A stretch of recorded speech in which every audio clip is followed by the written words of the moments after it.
Xoş gördük, aktual gündəm efirdədir. Biz dünən yanğınla bağlı Baku TV olaraq yayımlarımızı verdik. Bakının mərkəzində anbarın yanması bütün Bakının mərkəzinin üstü bürümüşdü. Ondansa bir neçə gün qabaq Binəqədi rayon ərazisində bu hadisə baş vermişdi. Daha bir anbar yanmışdı. Və ümumiyyətlə son bir 5 günün nəticələrinə baxsaq, Sumqayıtda 2 ticarət mərkəzi, Maşdağada bir ticarət mərkəzi yandı. Suallar yarandı. Müəssisələr, xüsusən də anbarlar yananda bu suallar daha da çoxalır. Nə baş verir? Burada qəsd mi var? Burada biznes maraqlarının toqquşduğu məqamlar mı var? Qisasçılıq mı var? Bu suallar əlbəttə ki, yaranması haqlıdır. Çünki bu obyektlərin istər yerləşdiyi yer, istər ümumiyyətlə o ətrafda hər şey yaxşıdır, bircə bu obyekt yanır məsələsinin özü də şübhələr yaradır. Və əlbəttə ikinci bir məsələni də gündəmə gətirdi. Bu məsələ ondan ibarətdir ki, bizdə yanğın təhlükəsizliyinə nəzarət olunmurmu? Niyə bizim müvafiq qurumlarımız əvvəlcədən belə bir təhlükənin olacağını bilmirdilər? Axı, hər rayonda, hər bölgədə nümayəndələr var və kimsə bir balaca tikintiyə başlayan kimin dərhal həmən idarənin nümayəndələri gəlib texniki tələbləri qoyurlar. Yoxsa belə texniki tələblər kağız üstündədir, reallıq başqa şeydir. Və bu reallığı həm də bu reallığa kölgə salan bir mühüm məsələ də var. Elə həmin qurumun məlumatlarından bəlli olur ki, gün ərzində biz bu məlumatları alırıq. Neçə qurumun yanğın təhlükəsizliyi ilə bağlı problemi olduğu üçün bağlanıb. Bir neçə gün qabaq bir klub bağlandı, bir otel bağlandı, daha sonra bir restoran bağlandı. Bəs bunlar tikiləndə, tikintisinə icazə veriləndə, istismara veriləndə, istismarda olduğu bu illər ərzində, bu müddət ərzində hər şey yaxşı idi, birdən-birə necə oldu, pis oldu? Suallarımız çoxdur.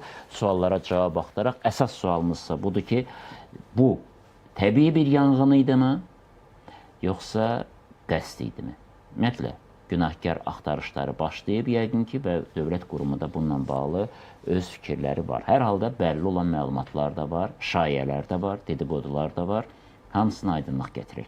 Cəmil Xudiyev, Dövlət Yanğın Nəzarəti Xidmətinin rəis müavini, daxili xidmət polkovniki. Samir Nəbiyev, təhlükəsizlik üzrə ekspert. Orxan Musayev, texniki təhlükəsizlik məsələləri üzrə ekspert. Elnur Fərzəliyev, əmlak məsələləri üzrə ekspert. Xoş gördük sizi. Xoş gördük. Cəmil müəllim, Öyle. bu yanğını kim törətmişdi? Yanğının səbəbinə gəlincə, hal-hazırda təbii ki, səsləndirdiyiniz son günlər ərzində baş vermiş yanğın hadisələrinin təhqiqatı aparılır. Öz yerində təhqiqat prosesinə müvafiq ekspertizalar da təbii ki, cəlb olunubdur. Nəticəsi ilə bağlı zaman lazımdır. Bunun araşdırılması aparılır və nəticə etibarı ilə təhlillərin, müvafiq sınaqların nəticəsi yanğınların baş vermə səbəbini daha dəqiq ortaya qoyacaqdır.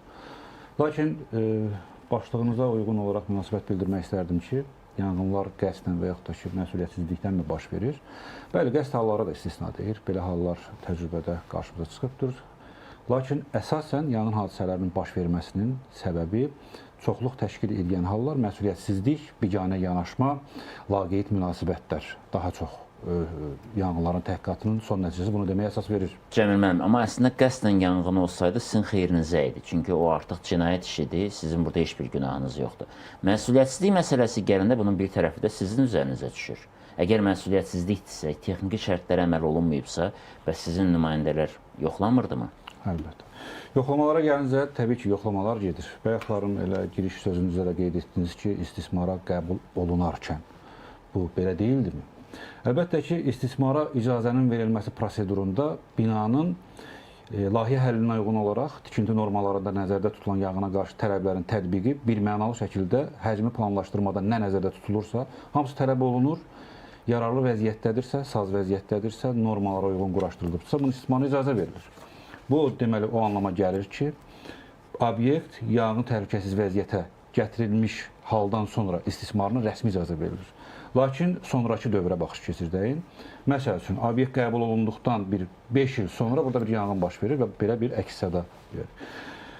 Obyektə biz istismara verən dövrdə necə ki biz rəy vermişdik, yanğından mühafizə sistemlərinin, müdafiə qurğularının sazlığının sahibkar bunu 5 il müddətində yox, ta ki son dövrə qədər saz vəziyyətdə saxlamağa borcludur, vəzifəsidir. Çünki yanğın təhlükəsizliyi haqqında qanun, o cümlədən qüvvədə olan qaydalar müəssisə rəhbərinin, tikilinin, binanın, qurğunun sahibinin üzərinə o vəzifəni qoyur ki, siz bunu saz vəziyyətdə saxlamalısınız. Bunu saz vəziyyətdə saxlamayan, elektrik təsərrüfatına deyək ki, profilaktiki baxışları müəyyən olunmuş dövrlüklə həyata keçirməyən, qaz təchizatına dediyimiz kimi tələblərə, texniki təhlükəsizlik tələblərinə riayət olunmadan istismar edən və bununla yanaşı ambarlar olsun, həmin ambarların, malların yığılması qaydaları var, onların çeşidlənməsi tələbləri var. Buna riayət etməyən sahibkar əlbəttə sonda belə bir hadisə ilə üzdə qalacaqdır. Dövlət nəzarəti o demək deyil ki, biz daim 24 saat o ambara mal gələndə mütləq ki, bunun yanında durmalıyıq ki, sən bu malı bunun yanında yox, başqa yerdə 24 saat deməli. Əlbəttə. Amma məsələn, ildə bir dəfə olurmu yoxlama? İldə bir dəfə olur, planlı yoxlamalar olur. Bu il olmuşdu mu orada yoxlama? Yoxlaması keçirilmişdi. Həmin o ambarda. Bəli, bəli. Bax, o ambar, o Binəqədi rayonunda olan ambar, orada nələr müəyyənləşmişdi yoxlamalar? Yanğın təhlükəsizlik qaydalarının bəli pozuntuları müəyyən olunmuşdur. Sahibkara bununla bağlı inzibati xəta haqqında protokol tərtib olunmuşdur. Bununla yanaşı inzibati xəta haqqında protokolundan da sonra yanğın texniki müayinə materiallarının nəticələrinə deyilən bir qərar var. Yəni hansı ki, orada nöqsanlar əks olunur ki, o nöqsanların aradan qaldırılması ondan tələb olunur. Bax, bu ikisində nöqsan var idi. Ümumiyyətlə, mən sizə nöqsanla münasibətdə demək istərdim ki, Respublikada bizim apardığımız yoxlamaların 90%-də yanğın təhlükəsizlik qaydalarının pozuntusu faktları aşkar olunur. Tamam. Və bu 90%-ə qarşı da dediyimiz inzibati tədbirlər görülür. Yaxşı. İndi mən bu iki konkret faktı soruşurum. Sumqayıta da gələcəm hələ. Sumqayıtda biraz elə bir şeydir ki, biraz fərqli bir situasiyadan ayrıca müzakirə eləyək. 2 dənə ticarət mərkəzinin yanmağı maraqlıdır. Niyə birdən-birə Sumqayıtın nə oldu? Ticarət dünyası dağıldı. Bizim ambarlarımız ikisi də ambardır. İkisi də mühüm bir obyekt sayılır. Birinin yerinin strateji əhəmiyyəti, yəni orada biz bilirik də yerin içiyədir. O yerin boşaldılması üçün yaxşı bir zəmin oldu. Yəni oranı yəqin ki, çox adam istəyir, arzulayır. Mən bunu bu tərəfini qoyuram bir qırağa. Baxın, deyirsiniz orada yoxlama olmuşdu və qüsurlar qeyd olunmuşdu. Bu qüsurlar imkan vermirdimi? Dərhal sizin nümayəndələr oranın fəaliyyətinin dayandırılmasını tələb eləsinlər.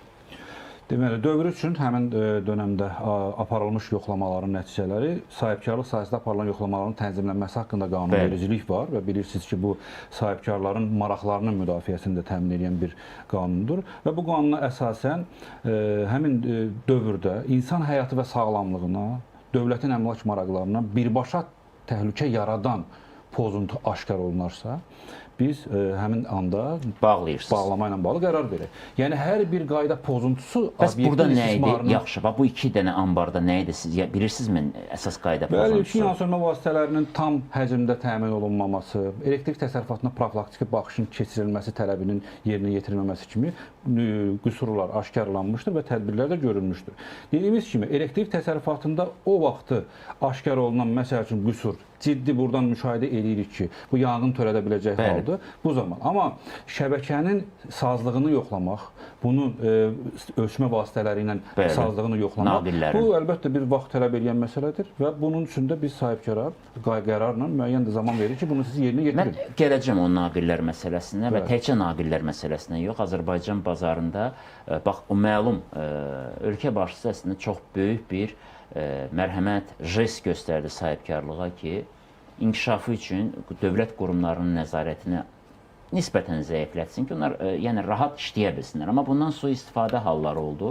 Bu da xüsusən də tikinti avadanlıqlarının, tikinti materiallarının istehsalında, ölkəyə gətirilməsində bir çox hallarda nəinki standartlara cavab verməyən, əslində isə təhlükə yaradan, yəni məşhur hadisələr göz önündədir, mən tarixə getmək istəmirəm, üzlüklərdən tutmuş, naqillərə qədər nə vəziyyətdədir, hamımız çox yaxşı bilirik. Hələ mən demirəm ki, boyalar, digər kimyəvi maddələrin tərkibində nə qədər ziyanlı məhsullar var, bunlar ayrıca bir mövzudur.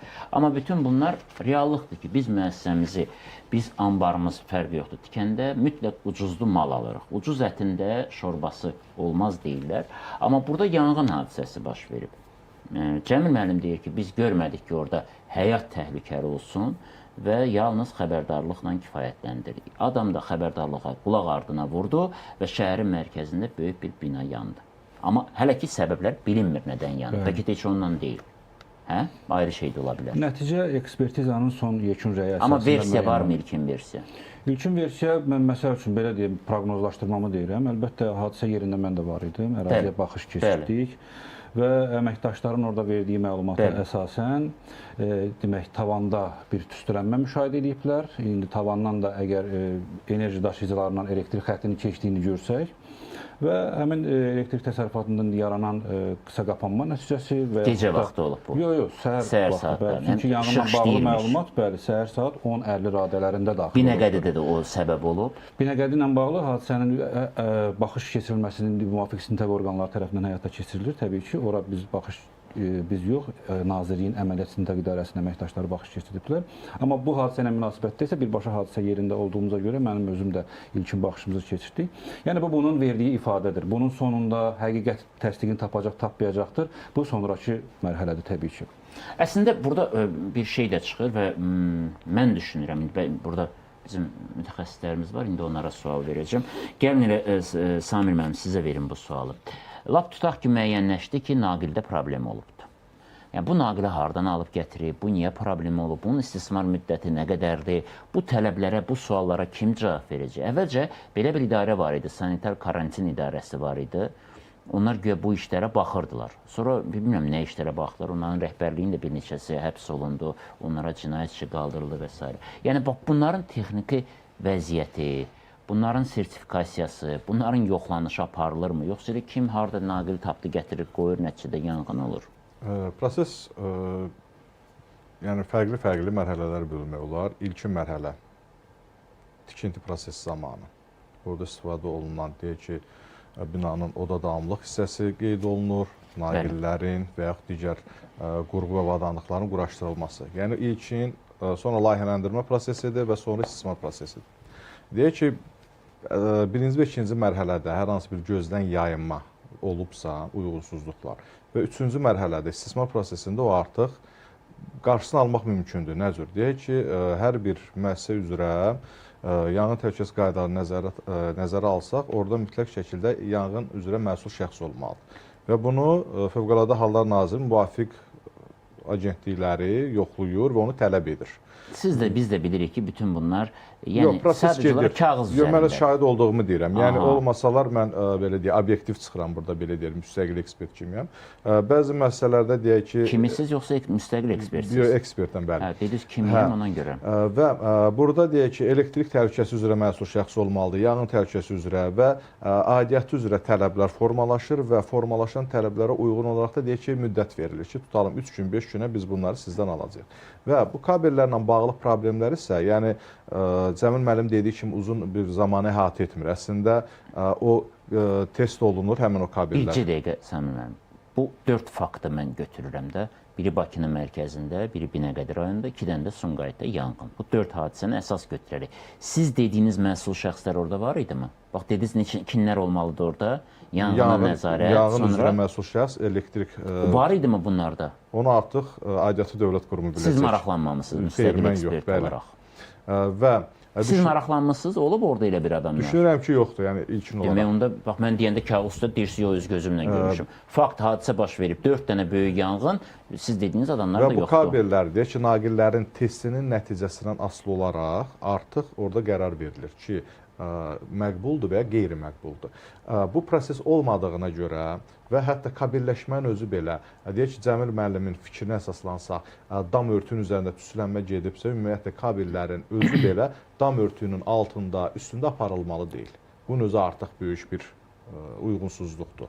Yəni artıq orada gün şüasının qızmasındanmı və yaxud da şifer və dam örtüyünün altında qalıb sıxılmaqdan, əzilməkdən, onun istismar müddəti artıq deyək ki, 5 il üçün nəzərdə tutulan, 10 il üçün nəzərdə tutulan kabel artıq deformasiya uğrayır və bu sıradan çıxır. Bəs onu təhvil verəndə o müəssisəndə tikintini və s. və s.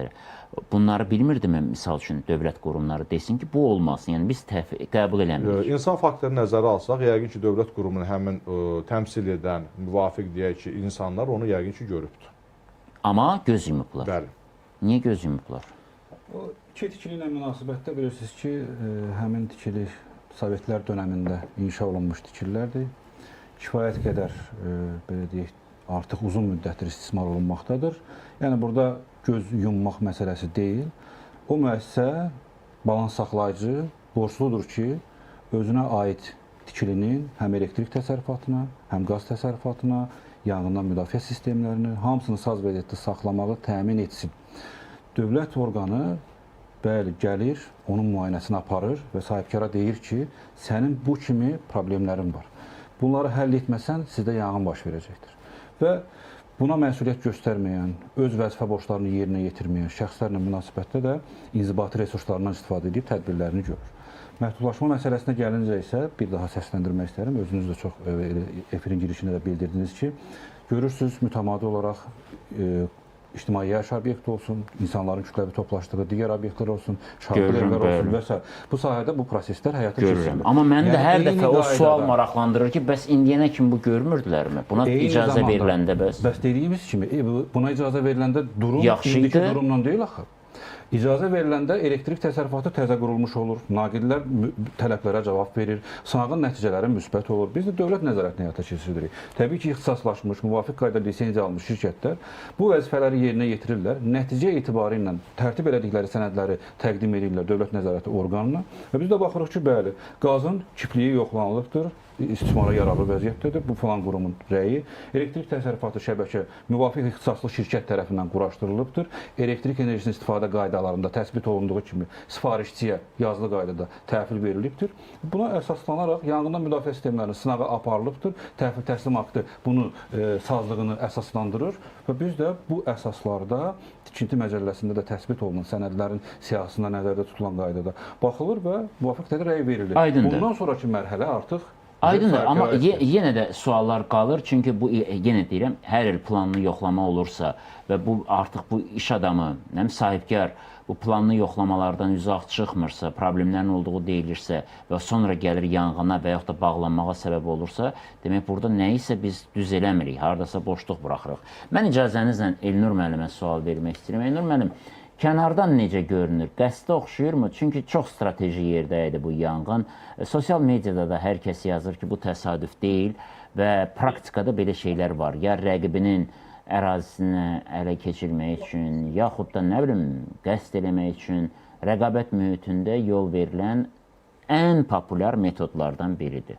Yoxsa doğrudan da məsuliyyətsizlik idi? Belə deyək, hər hansısa bir əmlak, hər hansısa bir şəxsin mülkiyyətindədirsə və yaxud o şəxs onu dövlətdən uzun müddətli izalə ilə götürübsə, təbii ki, orada hər hansısa bir qəsd hadisəsi olsa da belə, bu həmin obyektin, həmin şəxsin əlindən almasına gətirib çıxara bilməz.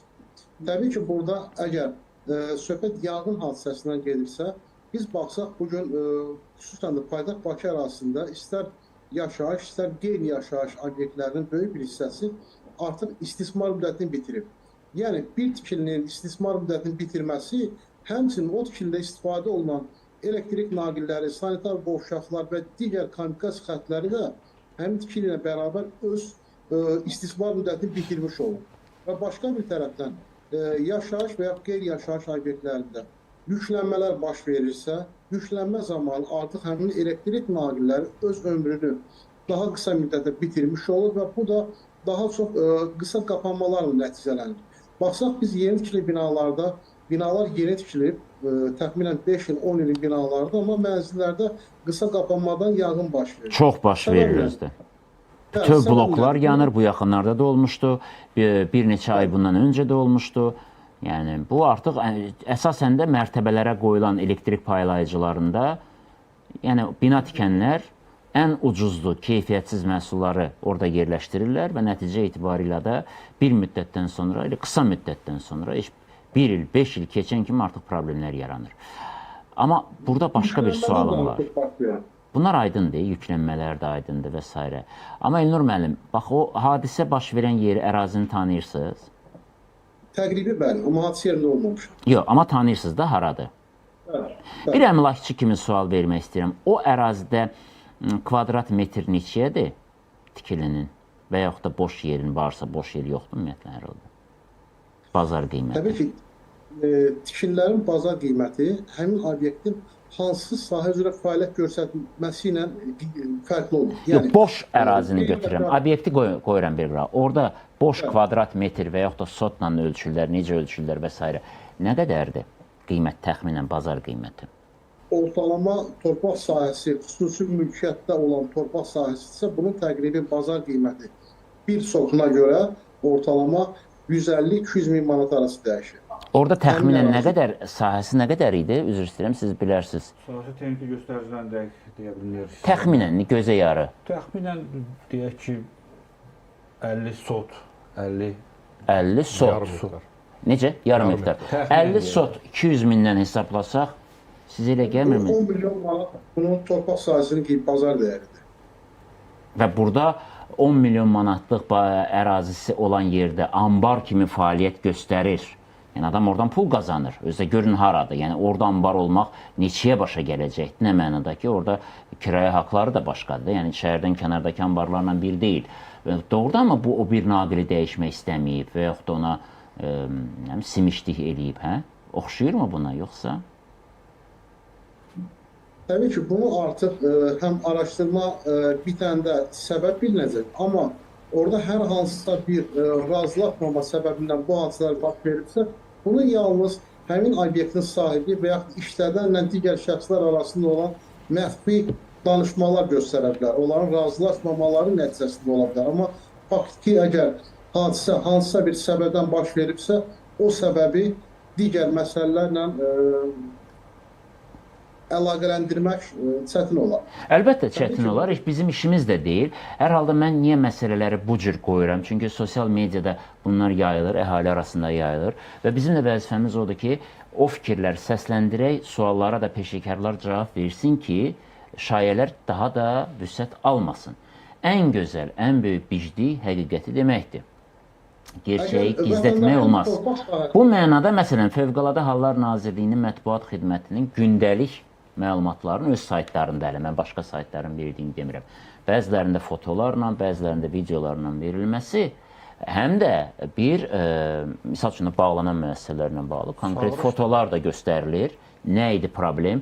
İndi o başqa məsələdir ki, niyə bu həddə gətirib çatdırıbdır? Bu iş adamlarında da az yoxdur. Hər şeydə qənaət edirlər. Əgər onlar məhsulun içində nəsə qatırlarsa, ziyanlı məhsullar əhaliyə satırlarsa, demək o naqildə də bunu edirlər və s. Yəni daha çox pul qazanmaq üçün. Və bu hər istik nəticə etibarilə təhlükəsizliyimizə böyük bir ziyandır. İcazə verirsə, Orxan müəllimdən bir neçə sualım var. Adam yaxşı, tutaq ki, qənaət eləmək istəyir öz naqilində, nə bilim, ötürücüsündə, nəyində özü bilər. Bunun bir məsuliyyəti var. Orada yaxşı ki, indi adam olmayıbdır. Düzdür, iş vaxtı olsa da çıxa bilib. Bəs çıxa bilməsəydilər, bəs insan ölümü olsaydı və yaxud da digərində o baş verən bir nə qədər də 5 dənə avtomobil yanıbdır. Yəqin ki, bu insanların maşınlarıdır. Yaxud da ticarət mərkəzində insanların yəni gətirib orada hərə bir balaca bir yer götürüb nəyisə alverini eləyir də, hə?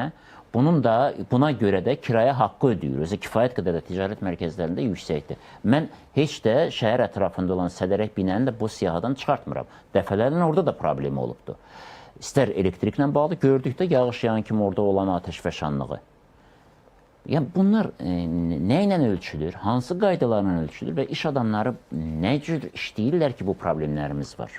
Baxın, yanğın təhlükəsizliyi sahəsində görülməli olan minimum tədbirlər var ki, bu tədbirlərə çox kiçik məbləğdə vəsait xərcləməklə mən sizi inandırım ki, bu baş verən hadisələrin demək olar böyük əksəriyyətinin qarşısını almaq mümkündür. Yanğın təhlükəsizliyi qaydalarının tələblərinə görə hər bir müəssisədə, obyektdə yanğın təhlükəsizliyinə cavabdeh şəxslər təyin olunmalıdır ki, hansı ki bu məsələ ilə bağlı biz bayaq vurğuladılar. Mən inanıram ki, demək olar ki, böyük əksəriyyəti müəssisələrində, demək olar ki, bütün müəssisələrdə yanğın təhlükəsizliyinə cavabdeh şəxslər var və təyin olunub. Ancaq təyin olunan şəxslərin bəlkə də bəzilərinin heç ümumiyyətlə yanğın təhlükəsizliyindən anlayışları yoxdur. Çünki bu formal xarakter daşıyır bəzi müəssisələrdə. Yəni, yoxlamalar ərəfəsində Dövlət Yanğın Nəzarəti Xidməti tərəfindən müəssisədən yanğın təhlükəsizliyinə cavabdeh şəxsin müəssisə daxili əmri tələb olunur və müəssisə o əmri təqdim eləyir və əksər hallarda o şəxslərin yanğın təhlükəsizliyi üzrə səriştəsi olmur. Siz təsəvvür edin ki, baş verən yanğın hadisələrinin qarşısının alınması istiqamətində Dövlət Yanğın Nəzarəti Xidməti ilə bərabər bu məsul şəxslərin gündəlik nəzarəti olmalıdır. Yəni, Fövqəladə Hallar tərəfindən ildə bir dəfə yoxlama həyata keçirilir. Məsələn, ola bilər ki, yoxlama həyata keçirildi, ümumi baxış həyata keçirildi. Yanğın siqnalizasiya sistemi həmin vaxtı yoxlama əsnasında saz vəziyyətdə oldu. Bir həftədən sonra sıradan çıxdı. Yoxlama həyata keçirilib, yoxlama bitib. Burada artıq ona görə də mövcud qaydalar tələb edir ki, yanğın təhlükəsizliyinə cavabdeh şəxslər hər gün yanğın təhlükəsizliyi sistemlərinə baxış keçirməlidir. Üzr istəyirəm, harda yazılıb bu tələb? Yanğın təhlükəsizliyi qaydalarında konkret olaraq göstərilibdir. Bu qaydaları kim qəbul edib? Yəni dövlətimiz tərəfindən. Ədliyyə Nazirliyi 2001-ci ildə Və onun icrası mütləqdir. Bəli, 2001-ci ildə qəbul edildi. İcrasından yayındıqda hansı məsuliyyət düşür? Və onun icrasından yayındıqda təbii ki, bayaq Cəmil müəllim qeyd etdi ki, inzibati qaydada tədbirlər görülür. Aha, amma görülmür. Yəni o şəxslərə qarşı ki, ona gəlib yoxlamalıdır müəssisələrdə işləyənlər. Bir var balaca bir müəssisə. Bir də var ki, indi bax bu məsələni mənim üçün də maraqlıdır. Bir müddət öncə böyük boya zavodu Bakıda yandı. Hamımıza da maraqlı gəldi ki, bu niyə yandı? Yəqin ki, istintaq aparıldı. Yəqin ki, nəticələr bilindi, amma deyilmədi axı səbəb nə oldu? Və yaxud da bu böyük boya zavodunda, indi kimya müəssisəsində 2 qat güclü olmalıdır. Çünki bu artıq riskli məhsullardır. Təhlükə potensial obyekt hesab olunur, tezalışan maddələrlə də zəngindir. Və orada məsuliyyət daşıyan o dediyiniz şəxslərin axırı nə oldu? Onlardan kimsə sorğu-sual elədimi? Bax, bu dərhal yadıma düşdü. Buyurun. Yəni, məsələ ondan ibarətdir ki, yanğın sistemlərinin təkcə quraşdırılması hadisələrin qarşısını tam %100 almaqda kömək etmir. Bu sistemlərə nəzarət olunmalıdır. Şübhəsiz ki, yanğın təhlükəsizliyi ilə bağlı avtomatik xəbərdar edici siqnalizasiya sistemləri quraşdırılır. Yəni, bu sistemlərə də dövrü olaraq nəzarət olunmalıdır ki, hər hansısa bir yanğın hadisəsi baş versə, dərhal siqnalizasiya işə düşsün və bununla bağlı ilkin mərhələdə məlumatlı olmaq mümkün olsun. Yəni, yanğın siqnalizasiya da hadisələrinə vacibdir. Təbii ki, qaydalar bunu tələb edir. İndi sual verirəm sizə. Bax, bu iki Bakıda 2 dənə də Sumqayıtda yanğın hadisəsi, bir də elə Maşdağada var, 5 dənə konkret yanğın hadisəsi. Siqnalizasiya olubmu? Bax, ticarət mərkəzində olmaya bilməz, çünki orada əhali gəlib gedir.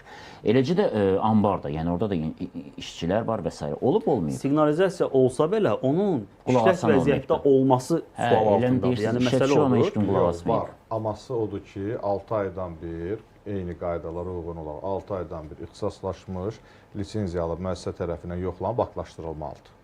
Qüsur varsa qüsur aktı, işlədiyinə dair də akt formalaşır. Var bu aktlar arxivlərdə. Onu artıq aidiyyatı dövlət qurumu. Neçəyə başa gəlir bu aktı almaq, yoxlamadan, keçmədən, müvafiq o dediyiniz ixtisaslaşmış şirkətlərdən? O qiymət məsələsini mən biraz... Şirkət özü tarifləri var. Onlar müvafiq qaydada dövlətdən icazəsini alıbdır. Lisenziyalar və icazələr haqqında qanun əsasında fəaliyyətini göstərir. Qiymət tariflərini özləri müəyyənləşdirirlər.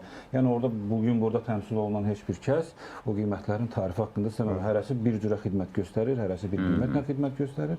Yəni bu qanunla nizamlanan bir fəaliyyətdir və bu bugünkü gündə də dediyimiz formada da icra olunur. Yayınma ola bilərmi? Ola bilər.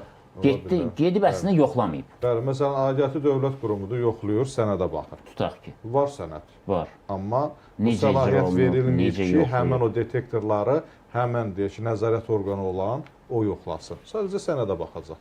Demək, sizin o səlahiyyətiniz yoxdur. Səlahiyyətimiz həm də belə deyək də, bu sahəni dövlət müvafiq qanunvericiliklə lisenziyalaşdırılmış bir fəaliyyətə keçiribdir ki, bunu sahibkarlıq subyekti padrakçı qismində gəlsin, bu işi görsün. Mən sizin bir fikrinizə bir balaca etirazımı bildirmək istəyəcəm. Buyurun, əlbəttə. Çünki tədbirlər görülmür deyə səsləndirdiniz. Yəni, bütün yoxlamaların mütləq nəticəsi vardır. Yəni, heç bir yoxlama əgər inzibati xətanın əlaməti aşkarlanmazsa, nəticəsi olmur. İnzibati xətanın əlaməti aşkar olunduğu kiçik detalda belə məcəllə o vəzifə öhdəliyini bizim üzərimizə qoyur ki, dərhal inzibati xəta haqqında protokol yazmalısınız.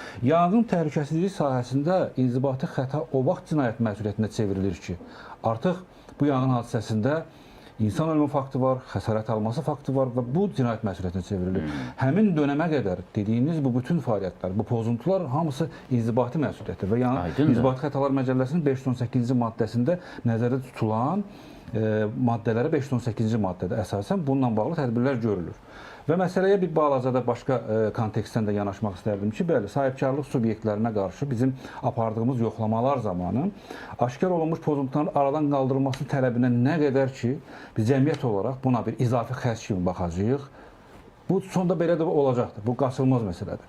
Siz demiş, bu məsələyə əsaslı keyfiyyətli məhsullar, elektrik şəbəkələrinə aid məsələlər düzgün tətbiq olunmalıdır ki, bu cür hallarda da şəbəkənin müqaviməti yaranmış o gərginlik yüksəlməsinə tab gətirsin ki, nəticə etibarilə heç olmasa evinə qoyduğu, villasına, evinə, mülkünə qoyduğu naqildən burada qoysun da.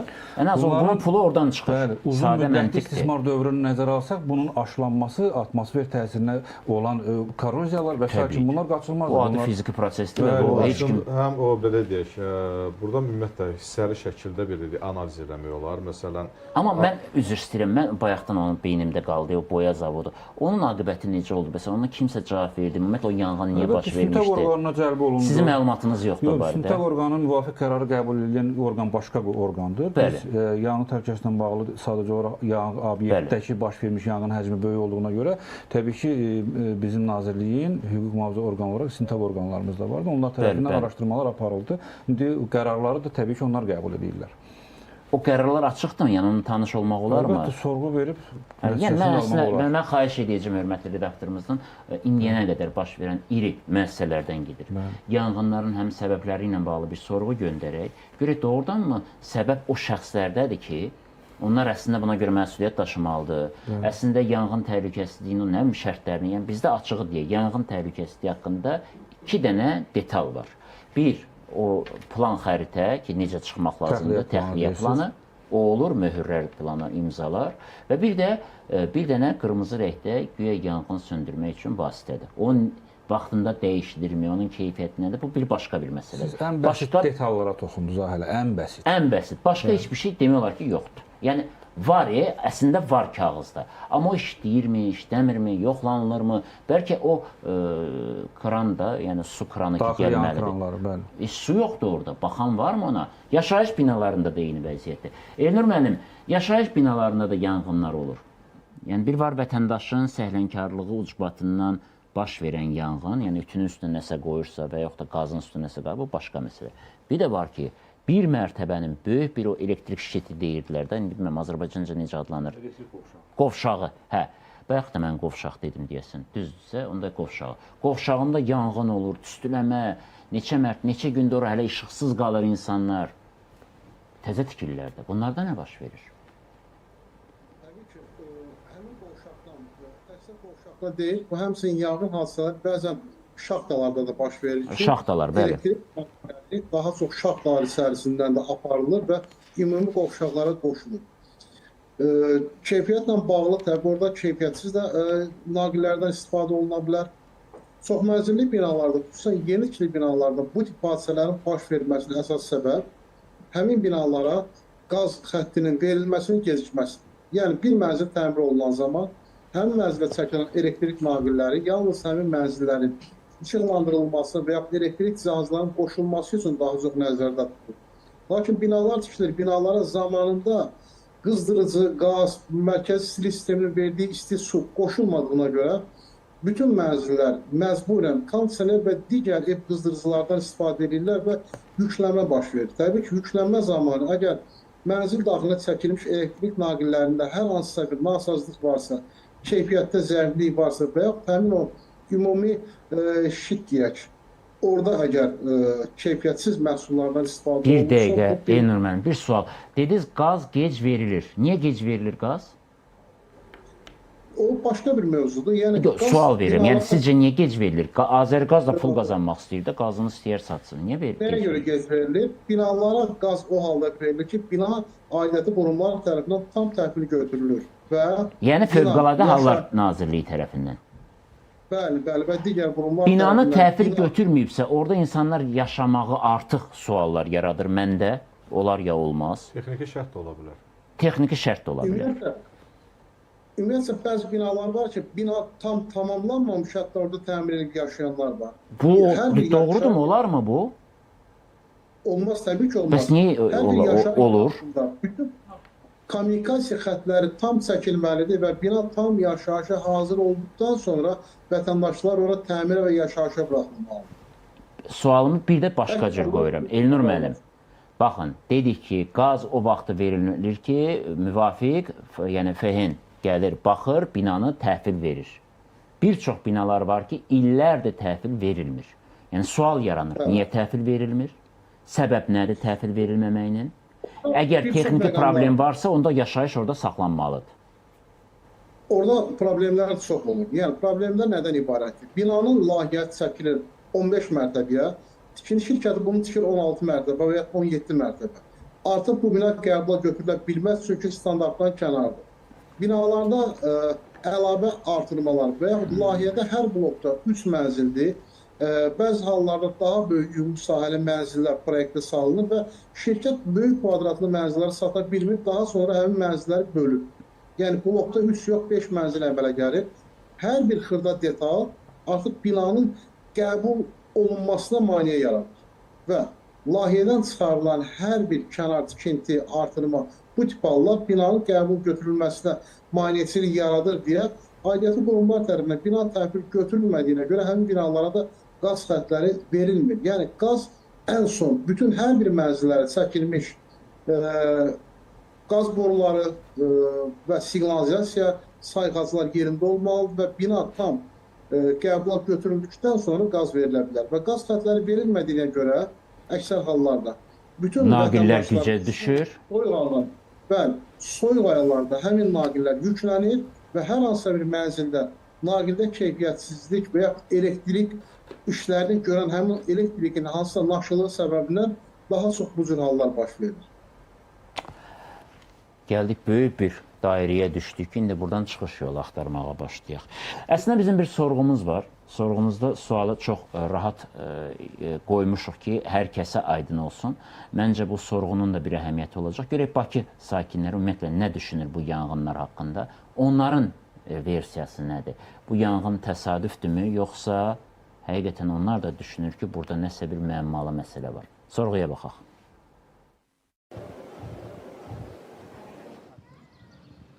Son günlər ölkə ərazisində baş verən yanğın hadisələrinin sayı nəzərə çarpacaq dərəcədə artıb. Bu hadisələr təkcə yaşayış binalarında deyil, ictimai yaşayış obyektlərində də baş verir. Yanğınların yaratdığı maddi ziyan bir yana, insanların həyatına olan təhlükə də ciddi narahatlıq doğurur. Belə olan halda bir sual ortaya çıxır. Artan yanğınların səbəbi nədir?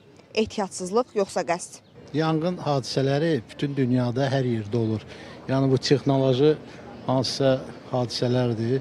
Yəqin əhali Bakı şəhərində, Azərbaycanda yanğından müdafiə tələblərinə riayət eləmirlər və nəzarət də yəqin zəifdir. Hansı müəssisədə yanğın təhlükəsi varsa, orada treninqlər keçirməlidir. Hazırıq ki, yanğın hadisəsi olsa, oradakı personal necə hərəkət eləməlidir? Ehtiyatsızlıq. Nəyə görə belə fikirləşirsiniz? Nə bilim valla.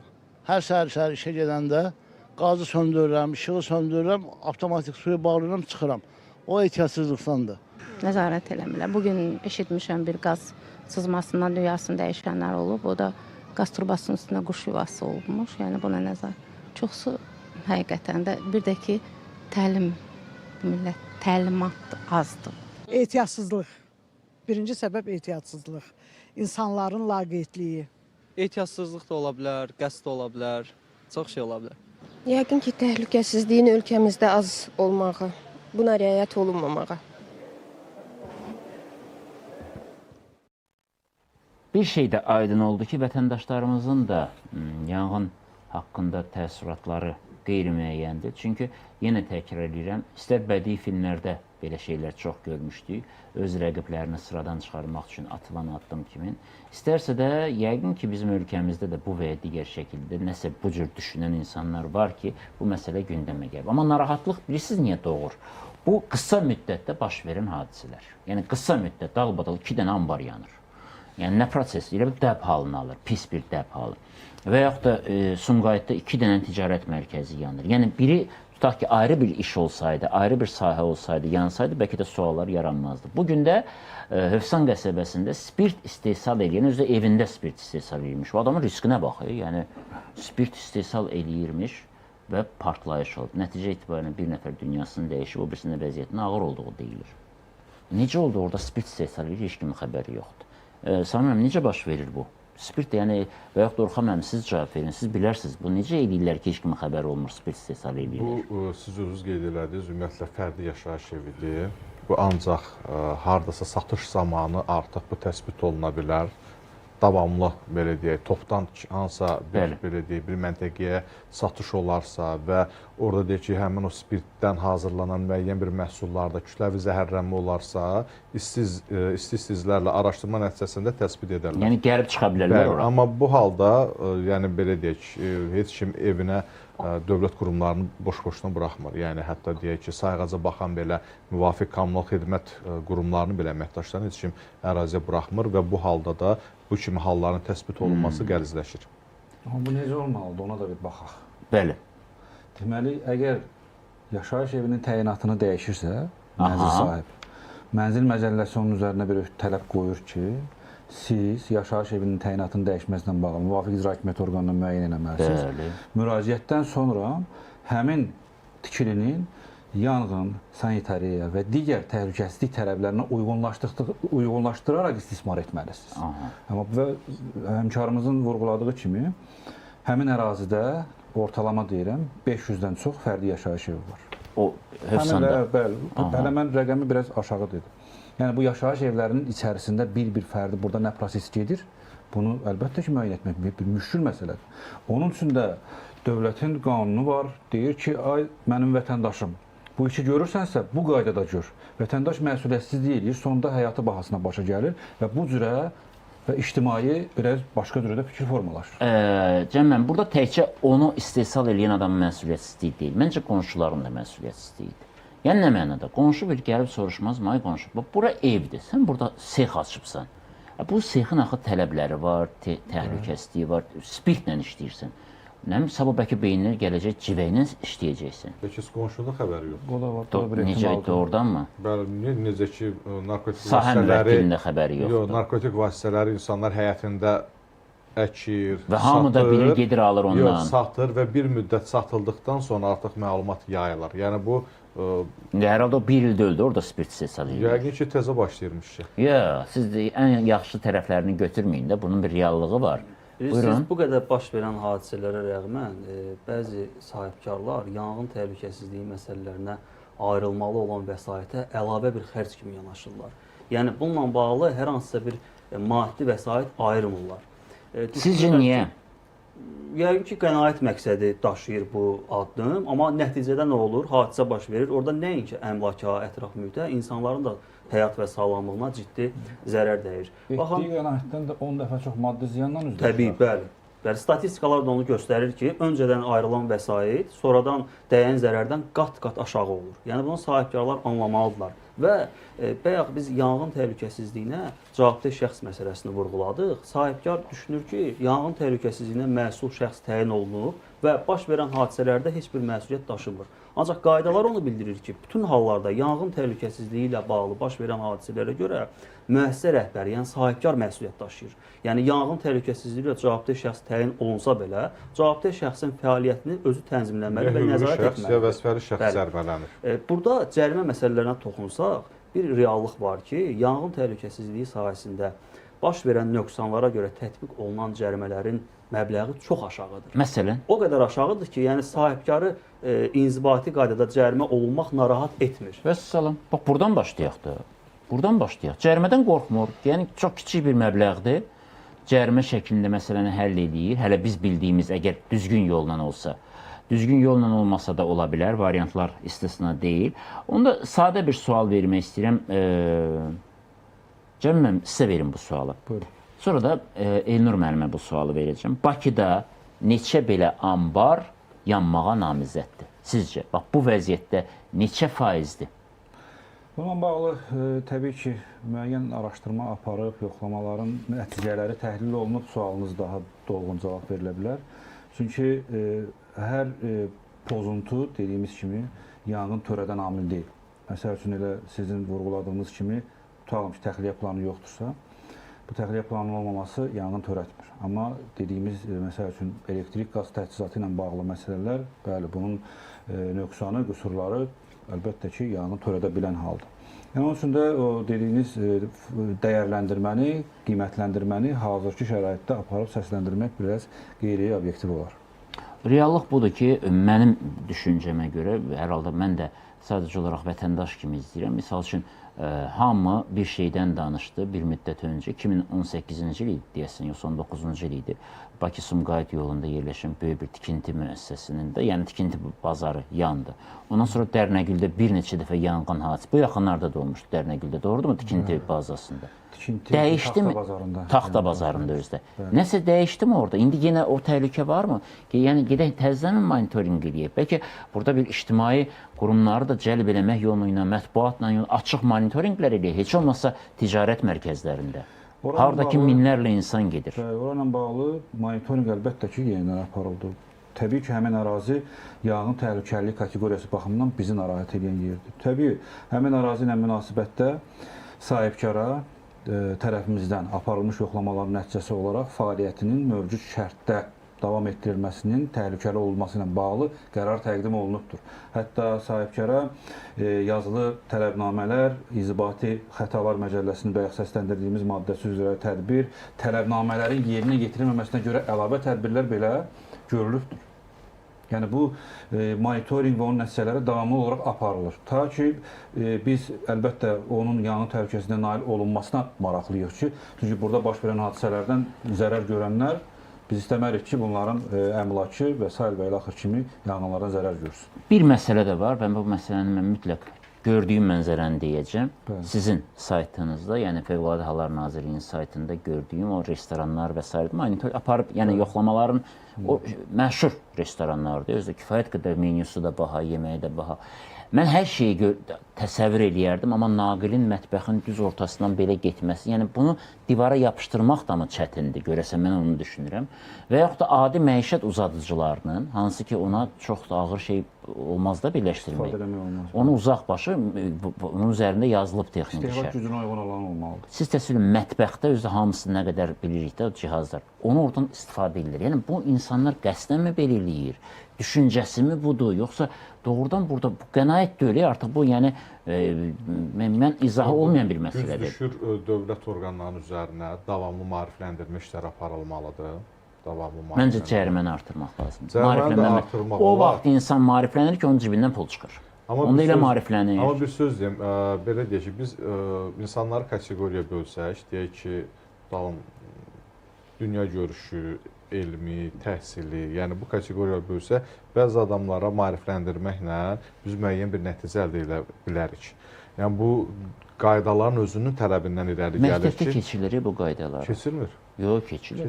Məktəbdə bizə deyirdilər, elektriklə necə rəftar elə, qazla necə rəftar elə. O Elçin müəllim. Buyurun. Ümumi həyat bilgisində verilir o məlumatlar. Azdır, maariflənmə azdır. Bir daha təkrar edirəm. Cərimələrin qiyməti artmalıdır ki, sahibkar başa düşsün ki, böyük məbləğdə pul ödəyəcək, eləməsin, riskə getməsin.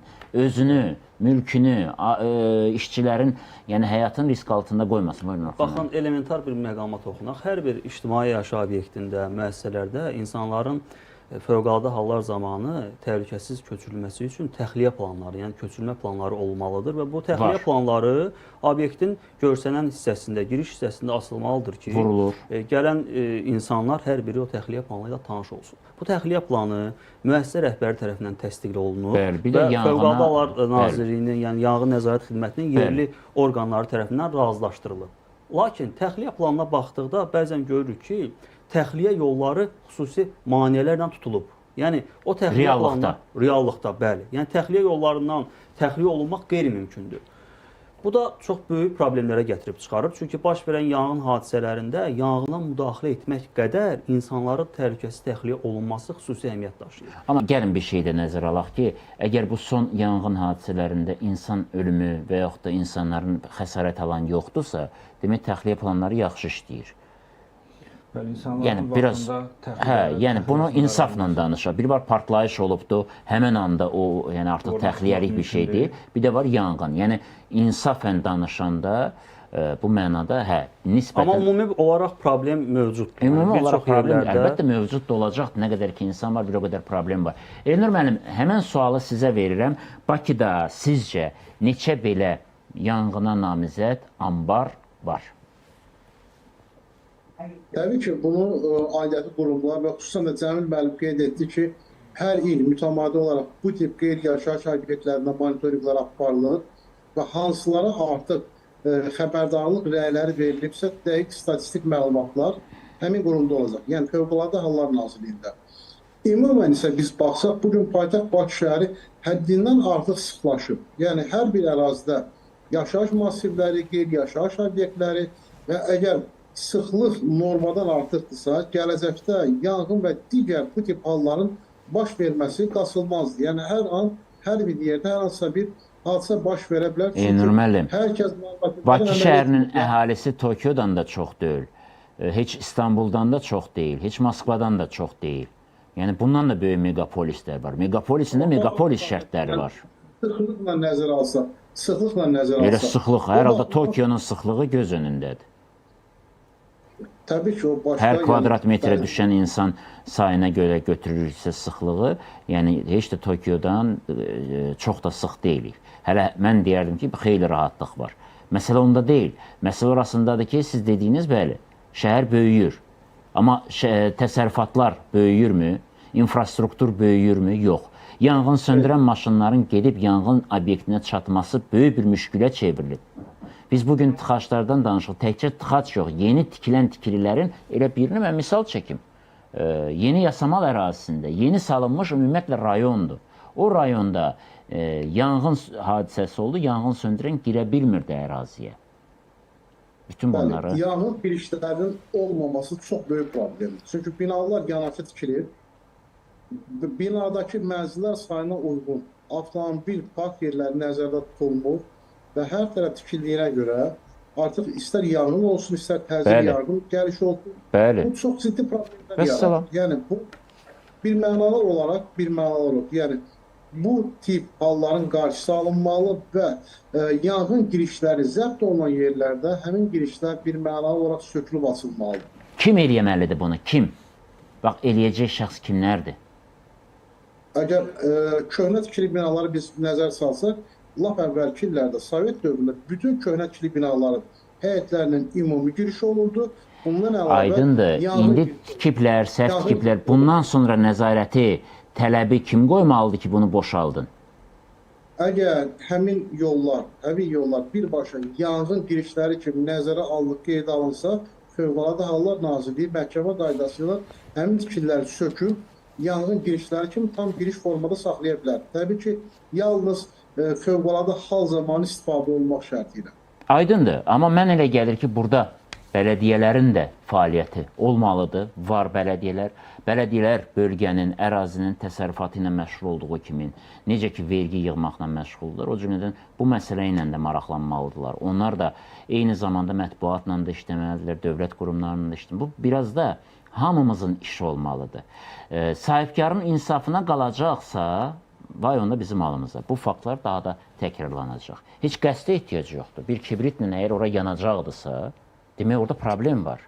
Axı o yanğından mühafizə təkcə onu söndürmək üçün deyil, həm də bütün o şeylər, o materiallar elə seçilməlidir ki, yanğına davam... Önlənmək üçün. Bəli, yanğına davamlı materiallar olsun. Hamıya aydındır ki, kimya ilə işləyirsənsə, burada tamamilə başqa bir hər şey olmalıdır. Döşəmədən tutmuş, nə bilim, tavana qədər və s. Bütün bunlar olmalıdır, bu tələblərdir. Amma biz nə vaxta qədər ki, malı və məli ilə danışacaq, reallıqda bütün bunlar olmayacaqsa, yalnız fərziyyə kimi, arzular kimi qalacaqsa, bu yanğınlar da silsilə halını alacaqdır. Hətta yanğın təhlükəsizlik qaydaları o cür formada tətbiq olunmalıdır ki, sabotaj və təxribat hallarına belə qarşılaya bilsin. Əlbəttə, sözsüz bu da arzular, istəklər proqramından oxşamasın. Yəni, biraz reallaşaq. Mən burada xüsusi təşəkkürümü bildirmək istəyirəm Fövqəladə Hallar Nazirliyinin yanğınla mübarizə aparan dəstələrinə, onların fədakarlığına, onların şəxsi şücaətinə, həm yağışlı gündə biz onların xilas edici işlərini gördük, həm də yanğınlarda əgər yanğın tez lokallaşdırılırsa, ətrafa yayılmırsa, insan tələfatı olmursa, bütün bunlar onların şəxsi şücaətinin, qəhrəmanlığının nümunəsidir. Buna görə əlbəttə ki, böyük təşəkkür düşür. Amma gəlin biz də insaflı olaq, özümüzə qarşı da, işimizə qarşı da, orada çalışan insanlara qarşı da, eyni zamanda o yanğını söndürən insanlara qarşıdır. Bu yanğın niyə baş versin ki, biz sonra onun fəsadlarını aradan qaldırmağı dərdə çevirək? Bəlkə vaxtında düşünmək vərdişini özümüzdə formalaşdıraq. Dünyanın ən yaxşı işi ondan ibarətdir ki, hər şeyi vaxtında düşünməyi bacarasan. Görüşərik.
İqtisadiyyatdan danışmışkən, bütün dünya gündəmini zəbt edən mövzuya da toxunmaq istəyirəm.